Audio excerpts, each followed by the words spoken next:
नमस्कार प्रेक्षकांनो, उद्योग मार्ग परिवारात तुमचं सर्वांचं खूप खूप स्वागत आहे। आज आपण गोकुळ कृषी पर्यटन केंद्र व पिकनिक सेंटरला भेट देण्यासाठी आलेलो आहोत। सरांनी गेल्या 1 वर्षापासून हे गोकुळ कृषी पर्यटन केंद्र व पिकनिक सेंटरची सुरुवात केली होती। आपण त्यांच्याकडून आज जाणून घेणार आहोत की ह्या त्यांच्या गोकुळ कृषी पर्यटन केंद्रामध्ये तुम्हाला काय काय सुविधा पुरवल्या जातात। सर, उद्योग मार्ग परिवारात तुमचं स्वागत आहे। नमस्कार, मी ज्ञानेश्वर अरुणराव उबाळे, गोकुळ कृषी पर्यटन केंद्र व पिकनिक सेंटर यांचा संचालक। जवळपास 1 वर्षाभरापासून आम्ही पिकनिक सेंटरचं तयारी करत होतो व कृषी पर्यटनासोबत ग्रामीण संस्कृतीचा आम्ही पर्यटकांना या ठिकाणी आनंद देण्याचा प्रयत्न करतो।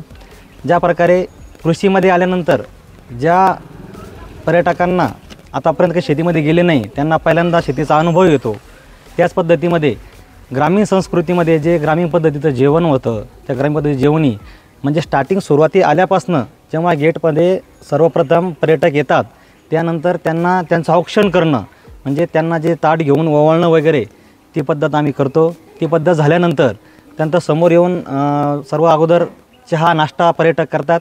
चहा नाश्ता केल्यानंतर सेल्फी पॉईंट्स वगैरे आहे त्यांचाही अनुभव घेतात।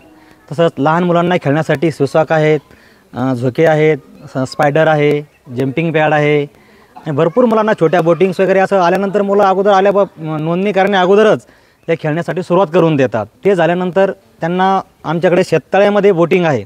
आमच्याकडे शेतीसाठी वापरण्याकरता 2 शेततळे आहेत। त्यामध्ये आम्ही दोन्ही शेततळ्यामध्ये एक पॅन्डल बोटिंग आणि दुसऱ्या शेततळ्यामध्ये नॅचरल बोटिंग म्हणजे ड्रामावरती नॅचरल बोटिंग तयार केलेली आहे। त्यानंतर पर्यटक अगोदर पॅन्डल बोटिंग करतात, पॅन्डल बोटिंग झाल्यानंतर नॅचरल बोटिंग करतात आणि हे सर्व करत असताना आता सध्या एक हुरडा पार्टी सीझन चालू असल्यामुळे पर्यटक सध्या हुरड्याचा आनंद घेतात। हुरड्यामध्ये रानमेवा, हुरडा, दही, चटणी वगैरे जो असा मेनू असतो हुरड्याचा तो सगळा त्याचा आनंद घेतात आणि हे सर्व नियोजन द्राक्षबागेमध्ये असतं।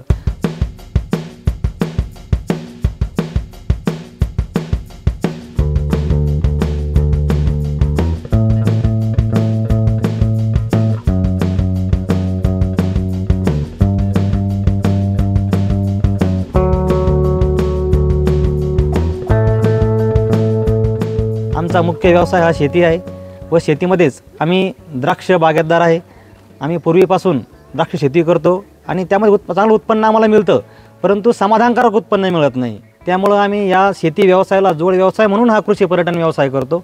तर यामध्ये द्राक्ष बागेमधून बसून जेवण्याचा आनंद, हुरडा खाण्याचा आनंद पर्यटकांना खूप आवडतो व त्यांना ग्राहक पुन्हा पुन्हा पसंती देतात। त्याचप्रमाणे इकडं आल्यानंतर पिकनिक सेंटर म्हणल्यामुळं या ठिकाणी आम्ही हॉर्स रायडिंग झालं म्हणजे घोडेस्वारी, उंटस्वारी हे करतात। त्याच बाजूला विहिरींचे काही सीन आहे, फोटो सीन आहेत ते करतात आणि स्विमिंग पूल, कारण तळ्यामध्ये पोहणं शक्य नाही, शेततळ्यामध्ये पोहणं शक्य नसल्यामुळं आम्ही बाजूला स्विमिंग पूल तयार केलेले आहेत। मोठ्या माणसाचा स्विमिंग पूल वेगळा आहे, छोट्या मुलांचा स्विमिंग पूल वेगळा आहे व त्याच पद्धतीनं रेन डान्सचा आनंद पर्यटक खूप छान पद्धतीने आमच्याकडे घेतात व तशाच पद्धतीनं की ज्या ग्रामीण पद्धती होत्या आम्ही ते तुम्हाला बोललो की ग्रामीण संस्कृती